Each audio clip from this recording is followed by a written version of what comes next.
The distant howl of a wolf pierced the night as Rachel Lawson stared out at the vast Arizona territory from her bedroom window, the lantern light flickering behind her. It was 1878, and Kingman was still little more than a dusty outpost clinging to the newly laid Atlantic and Pacific Railroad tracks.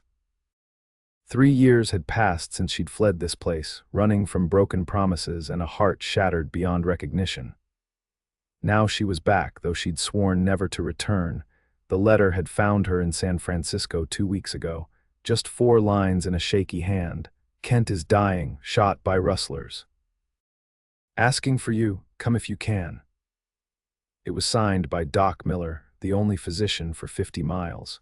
No elaboration needed the man who had once promised to love her until his dying breath was now facing that very moment, and somehow, despite everything, he wanted her. Rachel pulled her shawl tighter around her shoulders as dawn broke over the mountains. The stagecoach journey had been brutal, 4 days of dust, heat, and memories she'd tried desperately to bury. Her fashionable city clothes, once a symbol of her new life, now seemed like ridiculous costumes compared to the simple cotton dresses she'd worn in her previous life here. "Miss Rachel," a gentle knock at her door drew her attention. "The doctor sent word. Said you'd want to know Mr. Matheson's still hanging on." "Thank you, Mrs. Parker." Rachel smoothed her skirts, gathering her courage. The boarding house keeper had welcomed her back without question, though Rachel had seen the curiosity in her eyes. Everyone would be wondering why she'd returned for the man who had jilted her so publicly. The morning air was already warm as Rachel made her way down Beale Street toward Doc Miller's office at the end of town.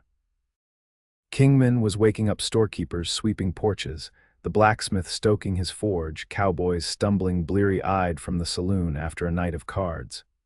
A few nodded in recognition, most just stared. The prodigal daughter returned at last. Doc Miller's weathered face appeared haggard when he opened the door. "You came." He ushered her inside, the medicinal smells of carbolic acid and herbs hanging heavy in the air. "Wasn't sure you would. Neither was I." Rachel removed her bonnet, her hands trembling slightly. "How is he?" "Bad." Bullet tore through his side, missed his heart, but caused massive bleeding. Infections set in. Doc Miller rubbed his gray beard. "Been calling your name in his fever. When I told him I'd written to you, he seemed to rally somewhat." Rachel nodded, steeling herself. "I'd like to see him now." "Through there," Doc gestured toward a door at the back of his office. "I'll give you privacy." The small room was dim, curtains drawn against the morning sun. Kent Matheson lay motionless on the bed, his once powerful frame diminished beneath the blankets. His face, sun-bronzed and handsome in her memories, appeared hollow, his cheeks flushed with fever. The sight of him, both familiar and shockingly altered, made Rachel's breath catch. She approached slowly, settling into the chair beside him. For a moment, she simply watched the shallow rise and fall of his chest, wondering what madness had compelled her to travel hundreds of miles to sit at the bedside of the man who had destroyed her dreams. "I should hate you," she whispered, reaching out tentatively to touch his hand. It felt hot, the skin dry. "I tried to. For 3 years I tried to hate you."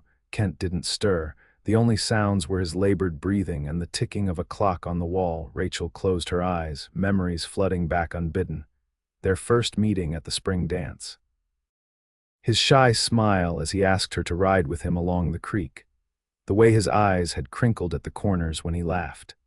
The night he'd proposed beneath a sky ablaze with stars, promising her forever. Then came the bitter memories, the rumors about the young widow on the neighboring ranch. Kent's increasingly frequent absences. The day she'd found them together, his stammered explanations that made everything worse. The wedding postponed, then canceled entirely. The whispers and pitying glances that followed her everywhere until she couldn't bear it anymore and fled to California. "Why did you ask for me?" she murmured, opening her eyes to study his face. What more could you possibly have to say? As if in answer, Kent's eyelids fluttered, though they didn't open. His fingers twitched beneath hers, and she found herself instinctively tightening her grip. "Kent." She called softly. He didn't respond. Rachel sighed, settling back in the chair. She would wait. She'd come too far not to hear whatever he wanted to tell her, even if it was just to seek forgiveness before meeting his maker. Hours passed. Doc Miller came and went, changing bandages and coaxing water between Kent's parched lips. Rachel refused offers to rest, remaining steadfast at his side. As evening approached, she found herself doing something she hadn't done in years: praying. She wasn't sure when she slipped to her knees beside the bed, her hands clasped around his larger one, her forehead pressed against the mattress. The words came haltingly at first, then in a desperate, fervent stream. "Please, Lord," she whispered, "I don't understand why I'm here. I don't know what purpose this serves, but I'm asking, please don't take him yet. Give him a chance to wake. Let him speak whatever words he needs to say." A slight pressure on her hand interrupted her prayer. She looked up to find Kent's eyes open, those same hazel eyes that had once looked at her with such love, now clouded with pain but unmistakably aware. His cracked lips parted. "You came back," he whispered, the words barely audible. Rachel's heart hammered in her chest. "Yes," she said simply. "Doc Miller wrote to me." Kent's eyes closed briefly, a tear escaping from the corner. "Never thought you would." "I almost didn't," she admitted, rising to sit on the edge of the chair. "Why did you ask for me, Kent?" His breathing quickened, each word an obvious struggle. "Need to tell you." "Truth.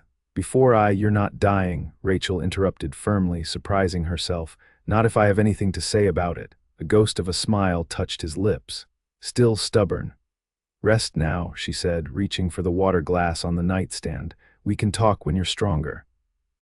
Kent shook his head weakly. "No time, guaranteed." He gripped her hand with surprising strength.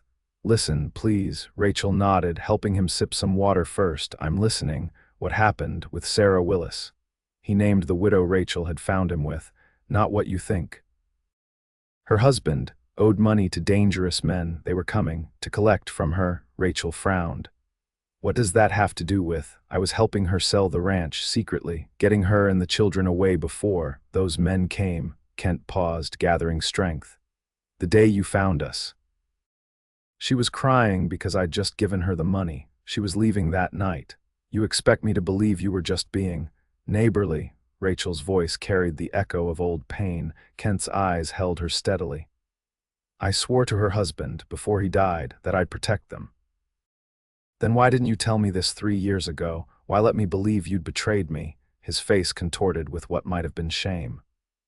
"Those men had connections everywhere, feared they'd hurt you if they knew you had knowledge of her whereabouts." He coughed, a rattling sound that terrified Rachel. "Let you hate me, kept you safe." Rachel sat back, stunned. It seemed impossible, yet something in his eyes, the same honest gaze that had won her heart years before, made her hesitate. "Kent, who shot you?" "Same men," he whispered. "Finally." "Found out it was me who hid their money." The pieces began falling into place. His insistence that she leave town after their broken engagement, the mysterious cash gift that had appeared in her trunk just before her departure, enough to start a new life in San Francisco. "You arranged for that money," she realized aloud. "You wanted me gone from Kingman." Kent nodded slightly. "Far away from danger." "Oh, Kent." Rachel's eyes filled with tears. "You let me hate you for 3 years to protect me. Easier that way." His voice was fading. "Needed you to know. Before I go, always loved you, Rachel. Only you. Don't you dare," she said fiercely, gripping his hand. "Don't you dare say goodbye to me, Kent Matheson. Not when I just found out the truth." His eyes drifted closed again, strength spent. Rachel turned to find Doc Miller standing in the doorway, watching them with a troubled expression. "How much of that did you hear?" she asked. "Enough," he replied. "I always wondered why a decent man like Kent would do what everyone thought he did. This explains a lot. Will he live?" The question burned in her throat. Doc Miller approached the bed, checking Kent's pulse. "The fever's the real concern now, if we can break it." He shrugged. "He's strong, and now he has something to fight for." Rachel squared her shoulders. "Tell me what to do." The next 3 days blurred together in a ceaseless rhythm of cooling compresses, spoonfuls of broth, and whispered encouragement. Rachel barely left Kent's side, sleeping in short snatches in the chair when exhaustion overtook her. The fever raged, then broke, then returned with frightening intensity. On the fourth night, as a thunderstorm raged outside, Kent's condition deteriorated rapidly. His breathing became shallow and labored, his skin burning to the touch despite the cool cloths Rachel continually applied. "Stay with me," she pleaded, her voice hoarse from hours of talking to him. She'd been telling him stories of her life in San Francisco, of the bookshop where she worked, of the ocean and the foghorns and all the things she'd seen. Now words failed her and she simply held his hand, tears streaming unchecked down her face. In desperation, she slid from the chair to her knees, pressing his hand to her cheek. "Please, God," she prayed aloud, "don't take him now, not when we've lost so much time already. Please give him back to me." The storm outside reached its peak, lightning illuminating the room in brief, stark flashes. Rain lashed against the windows as Rachel continued her vigil, praying with an intensity that surprised even her. Somewhere in the small hours of the morning, as the storm began to abate, she drifted into an exhausted sleep, still kneeling beside the bed, her head resting on the mattress near Kent's hand. She awoke to the gentle touch of fingers stroking her hair. Rachel lifted her head, blinking in the gray pre-dawn light. Kent was looking at her, his eyes clear for the first time in days, the flush of fever gone from his face. "You're still here," he murmured, voice weak but steady. "Of course I am." She reached up to touch his forehead. It was cool and slightly damp. The fever had broken, Kent's lips curved into a faint smile. "Heard you praying," Rachel flushed, suddenly self-conscious. "I wasn't sure you could hear anything." "Heard everything." His eyes were intent on her face. "Stories about San Francisco, the bookshop." "Your landlady's cat," he paused, swallowing with effort. "Your voice, it was the rope pulling me back." Doc Miller's examination confirmed what Rachel already knew: the crisis had passed. The fever was gone, and though Kent was terribly weak, the wound was finally showing signs of healing. "It's not short of a miracle," Doc admitted, packing away his stethoscope. "I've seen stronger men succumb to less." "It wasn't my time," Kent said simply, his eyes finding Rachel's across the room. As Kent slowly regained his strength over the following weeks, Rachel established a routine. Mornings at his bedside, reading from the newspaper or books she borrowed from the town's small library. Afternoons helping Doc Miller with his other patients, discovering an aptitude for nursing she hadn't known she possessed. Evenings walking the short distance to her boarding house, only to return after breakfast the next day. They spoke little of the past at first, focusing instead on Kent's recovery. But as color returned to his face and he began to sit up for longer periods, the questions Rachel had been holding back could no longer be contained. "Sarah Willis," she began one quiet afternoon as she changed the dressing on his wound, which had healed to an angry red line across his ribs. "Where did she go?" Kent winced slightly as she applied the carbolic solution. "Oregon. Her sister lived there. Last I heard she'd remarried, a shopkeeper, I think. And the men who were after her, after you," his expression darkened. "Two were arrested in Prescott last year.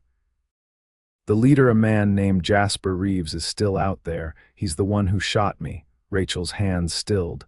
"Will he come back to finish what he started?" "Not likely." Kent's voice held certainty. "Sheriff Burton sent telegrams all over the territory after I identified him. There's a sizable bounty now. He'd be a fool to show his face anywhere in Arizona." Rachel secured the bandage and sat back. "Why didn't you ever send word to me, after I was safely away, a letter explaining everything?" Kent looked down at his hands. "I started to, 100 times. But then I'd think about how you were building a new life, free from scandal and whispers." He met her gaze. "You deserved that chance. I had no right to complicate it with explanations that might draw you back into danger." "That wasn't your decision to make," Rachel said softly, the old hurt flaring briefly. "You should have trusted me with the truth." "You're right." He reached for her hand. It was wrong. I thought I was protecting you, but I was really just afraid. Of what? That even knowing the truth, you might not forgive me, that the damage was already done. His fingers tightened around hers. I couldn't bear to hear you reject me twice. Rachel was silent for a long moment. I built a life in San Francisco, she finally said. A good life. I have friends, work I enjoy. Kent nodded, his expression carefully neutral though his eyes betrayed his disappointment. I understand, you'll be going back then. I don't know. The admission surprised her as much as it seemed to surprise him.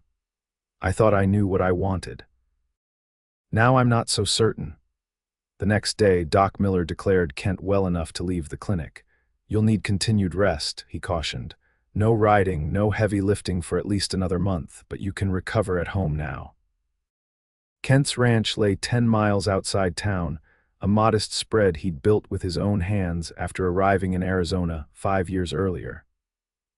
I've got hands who'll look after things, he told Rachel as they sat on Doc's porch that evening, watching the sunset paint the distant mountains gold and crimson. But I'll need help for a while yet. Rachel understood the unspoken question. I'll come out to the ranch, she said, to make sure you don't overdo things. His relief was palpable. I'd be grateful. Mrs. Parker raised an eyebrow, but made no comment when Rachel informed her she'd be leaving the boarding house temporarily to help care for Mr. Matheson during his convalescence. The older woman merely nodded and offered to store Rachel's trunk until she returned. If I return, Rachel thought but didn't say. Kent's ranch house was just as she remembered, a solid 2-room cabin built of pine logs, with a covered porch that wrapped around 3 sides. The main room served as both kitchen and living area, with a stone fireplace dominating one wall. The smaller room contained Kent's bed and a washstand. Simple, practical, and somehow more welcoming than any place she'd lived in San Francisco. You can take the bed, Kent insisted as his foreman, Tom Wilkins, helped him down from the wagon that had brought them from town. I'll sleep in the bunkhouse with the boys. Rachel shook her head firmly. You need proper rest to heal. The sofa will be perfectly comfortable for me. Tom's wife, Ellie, had prepared the cabin for their arrival, stocking the pantry and leaving a pot of stew warming on the stove.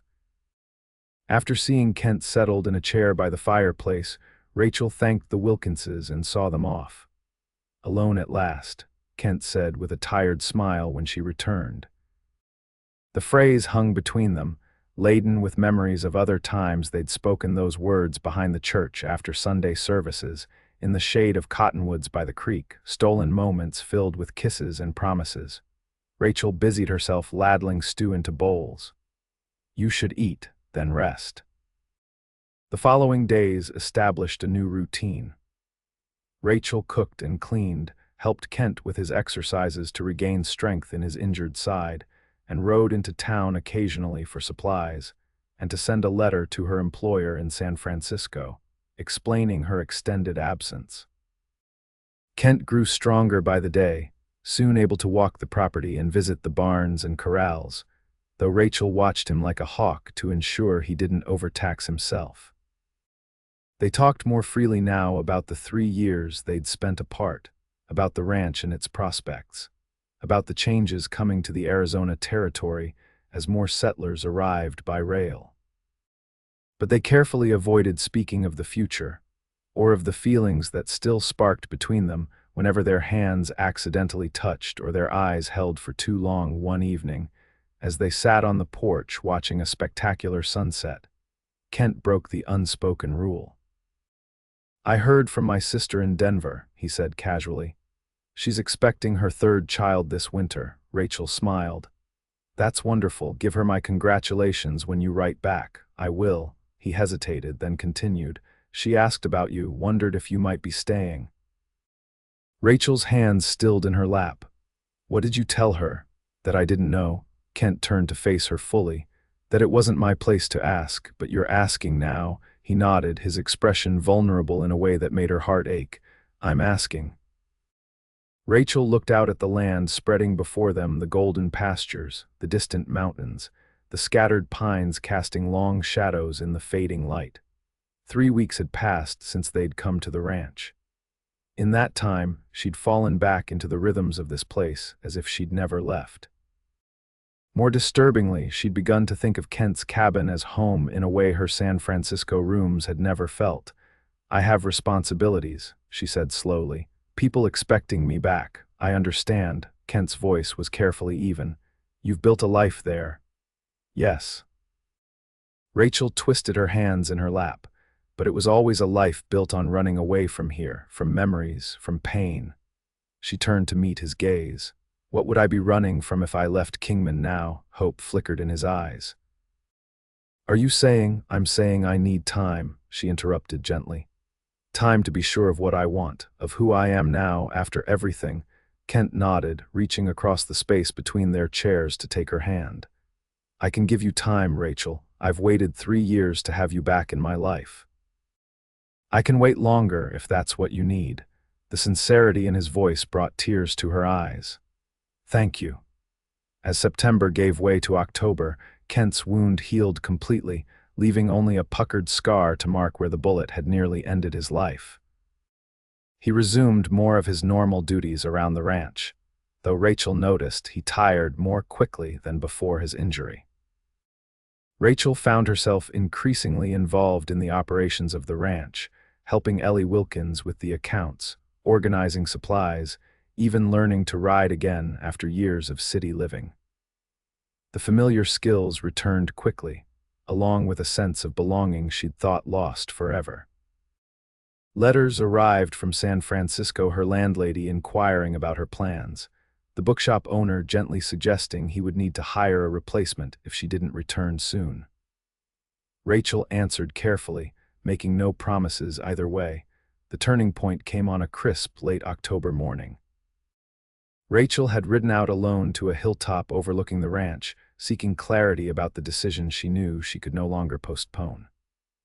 The valley spread below her, Kent's land merging with the wild territory beyond, beautiful and demanding and utterly unlike the ordered streets of San Francisco.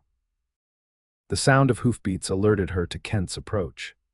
He rode up beside her, dismounting stiffly, his side still troubled him in the cool mornings, and letting his horse graze nearby. "Thought I might find you here," he said, standing beside her. "You used to come to this spot when you needed thinking time. You remember that?" She smiled, touched by the observation. "I remember everything about you, Rachel." Kent's voice was soft, his gaze direct. "The way you twist your hair when you're reading. How you hum under your breath when you cook. The exact shade of blue your eyes turn when you're happy." Rachel's heart quickened. "Kent, let me finish," he said gently. "I know you've been wrestling with a decision about staying or going back to California. I promised I'd give you time, and I meant it." He took a deep breath.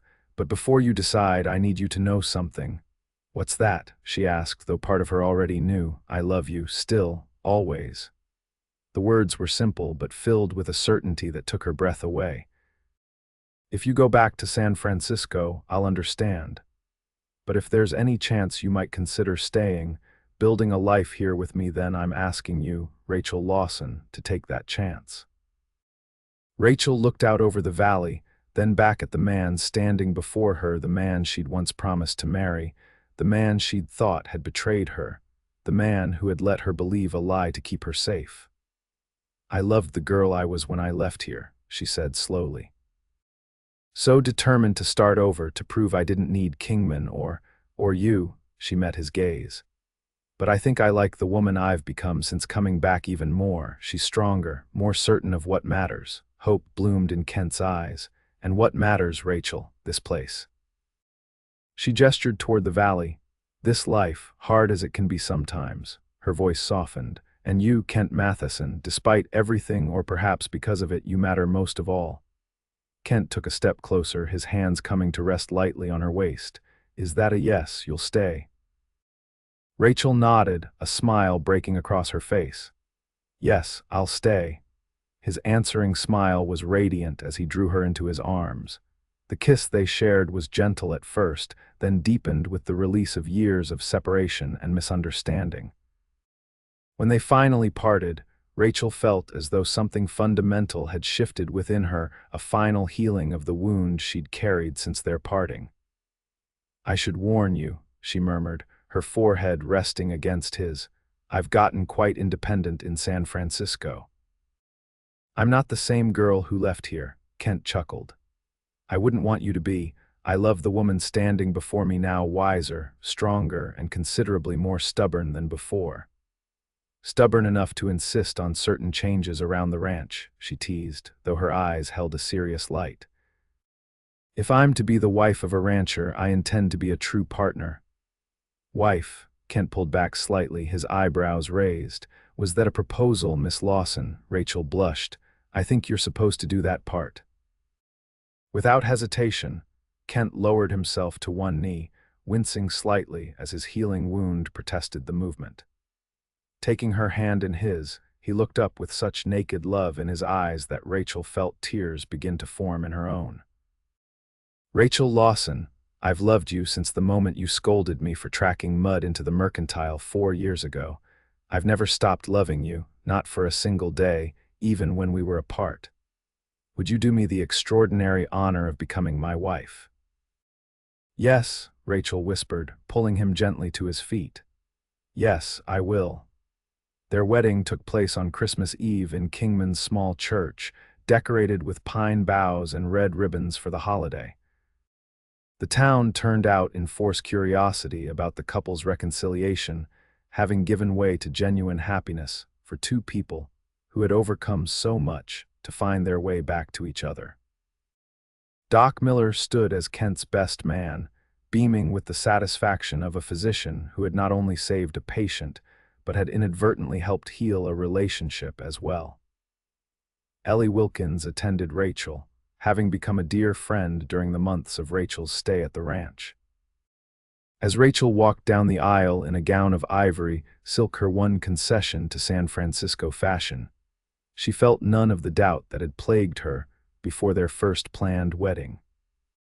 This time, she knew exactly who she was marrying, a man who had sacrificed his own happiness to keep her safe. A man who had never stopped loving her despite years of separation. Kent's face as he watched her approach was a study in wonderment, as though he couldn't quite believe this moment had arrived. When she reached him, he took her hands in his, squeezing them gently in silent affirmation. "Dearly beloved," the minister began, his voice carrying through the packed church. The ceremony was simple and heartfelt. When they exchanged vows, promises to love, honor, and cherish each other for all their days, Rachel felt the rightness of it settle deep in her bones. This was where she belonged, not because it was easy or comfortable, but because it was true. "I now pronounce you husband and wife," the minister concluded. "Mr. Matheson, you may kiss your bride." Kent's kiss was gentle yet full of promise, a pledge of all the days they would share. When they turned to face their friends and neighbors as husband and wife, the cheers that erupted warmed Rachel's heart, erasing the last lingering memories of whispers and pitying glances from years past. The celebration continued at the town hall, transformed with evergreen garlands and candles for the occasion. There was music and dancing, a feast prepared by the women of Kingman, and enough goodwill to sustain the newlyweds through the cold winter months ahead. As midnight approached, Kent led Rachel outside to the quiet street. Snow had begun to fall, dusting the boardwalks and hitching posts with delicate white. "Merry Christmas, Mrs. Matheson," he said softly, drawing her close. "Merry Christmas." Rachel smiled up at him, still marveling at the new name. "And happy new beginning." He kissed her then, snowflakes melting on their faces, the future stretching before them, not perfect, not without challenges, but theirs to face together. Spring came early to Kingman that year, bringing with it new growth and possibilities. Kent and Rachel had settled into married life with surprising ease, their shared history providing a foundation that new couples often lacked. The ranch prospered under their combined care, with Rachel bringing organizational skills from her city life that complemented Kent's practical knowledge of the land and animals. On a warm April evening, as they sat on their porch watching the sunset, now a cherished daily ritual, Rachel turned to Kent with a smile that held a secret. "I received a letter today," she said casually. "From Sarah Willis, or Sarah Thornton, as she's known now." Kent looked up with interest. "From Oregon. How did she find you?" "Apparently, the news of our wedding made it into a Denver newspaper. Her sister saw it and told her." Rachel unfolded the letter from her pocket. "She writes that she's been wanting to contact us for years, to thank you properly for saving her and her children. She has 4 now, the 2 from her first marriage, and twins with her new husband." Kent smiled, genuine pleasure lighting his features. "I'm glad to hear it. She deserved happiness after everything she went through. She also sent this." Rachel handed him a newspaper clipping. "It seems Jasper Reeves won't be troubling anyone anymore." Kent scanned the article, which reported the death of a notorious outlaw in a shootout with lawmen in Colorado. "So it's truly over," he said quietly. "All of it?" "Yes." Rachel took his hand. "Which means it's time for new beginnings." Something in her tone made Kent look at her more closely. "Rachel, what is it?" She guided his hand to rest against her stomach, still flat but holding their future within. "We're going to have a baby." Kent's expression transformed from surprise to wonder to unbridled joy in the span of a heartbeat. "A baby, you're certain?" Rachel nodded, her own happiness reflected in her eyes. "Doc Miller confirmed it yesterday. He thinks sometime in November." "November," Kent repeated, awe in his voice as he pulled her into a gentle embrace. "A child of our own." "The first of many, I hope," Rachel murmured against his shoulder. "As many as you want," he promised, kissing her with tender passion. The months that followed were filled with preparations and planning. Kent expanded the cabin, adding a proper bedroom for themselves and another for the baby. Rachel planted a vegetable garden and learned about caring for infants from Ellie Wilkins, who had 3 children of her own. By late summer, Rachel's condition was evident for all to see, her rounded belly a source of pride for Kent, who treated her with a protective tenderness that occasionally exasperated his independent wife. "I'm pregnant, not made of china," she reminded him one August afternoon as he insisted on carrying a basket of laundry that weighed practically nothing. Kent grinned, unrepentant. "Humor me, I've waited a long time to fuss over you like this." As autumn approached, bringing with it cooler days and the golden hues of changing leaves, Rachel found herself reflecting often on the twisting path that had led her back to Kingman and to Kent. The pain and misunderstandings of the past seemed distant now, replaced by a deep contentment and anticipation for their future. "Do you ever wonder," she asked Kent one evening as they lay in bed, his hand resting protectively over her swollen belly, "what might have happened if Doc Miller hadn't written to me when you were injured? If we had never found our way back to each other?" Kent was quiet for a moment, his fingers tracing gentle patterns on her skin. "Sometimes," he admitted. "But then I look at you, at the life we're building, and I know it couldn't have been any other way. We were always meant to find each other again." Rachel covered his hand with her own, feeling the strong kick of their child beneath their joined fingers. "I believe that too." November arrived with unexpected warmth, as though summer was reluctant to release its hold on the Arizona territory. Rachel's time grew near, bringing with it the natural anxieties of a first-time mother, though she faced them with the quiet strength that had become her hallmark. Their daughter was born on a clear, star-filled night, arriving with surprising speed and a healthy pair of lungs that announced her presence to the world. Doc Miller, who had come to stay at the ranch for the final week of Rachel's confinement, declared the baby perfect in every way. "A beautiful girl," he pronounced, placing the swaddled infant in Kent's arms while he tended to an exhausted but radiant Rachel. Kent stood transfixed, staring down at the tiny face of his daughter, a perfect blend of himself and the woman he loved. "She's miraculous," he whispered, carefully bringing the baby to Rachel's side. Just like her mother, Rachel reached out to touch the downy head, tears of joy streaming down her face. "Hello, little one, we've been waiting for you." They named her Hope, a testament to the faith that had sustained them through separation and reunion. She was the physical embodiment of their love, a new beginning born of past trials overcome. As winter settled over the ranch, the Matheson household adjusted to life with an infant. Kent proved to be a devoted father, as willing to walk the floor with a fussing baby as he was to tackle the most demanding ranch work. Rachel discovered depths of love she hadn't known existed, her heart expanding to embrace this new role while still maintaining the partnership she and Kent had forged.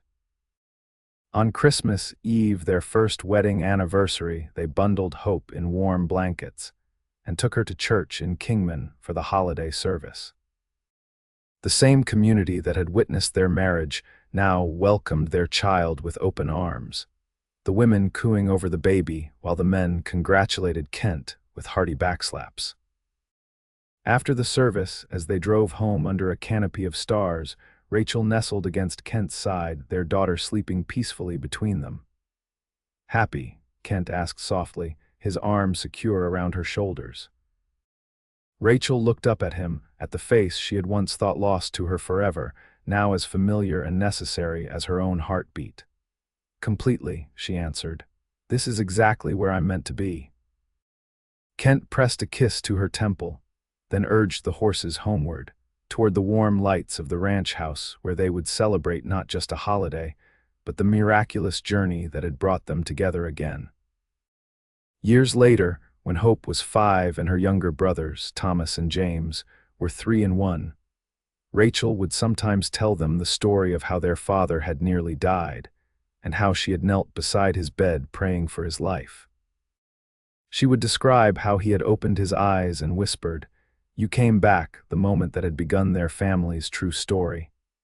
The children, of course, preferred the happier parts: the wedding at Christmas, the expansion of the ranch, the arrival of each new brother or sister. They didn't yet understand the value of the struggles that had preceded their existence, the ways in which adversity had forged their parents' love into something unbreakable. But Rachel and Kent understood. Each evening, as they sat together on their porch watching the sun set over the land that had become their legacy, they exchanged glances that held the knowledge of everything they had overcome. Not just the bullet that had nearly taken Kent's life, but the misunderstandings and separation that had preceded it.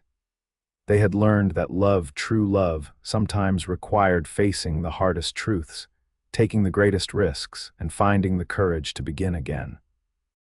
In doing so, they had created not just a family, but a testament to the enduring power of second chances.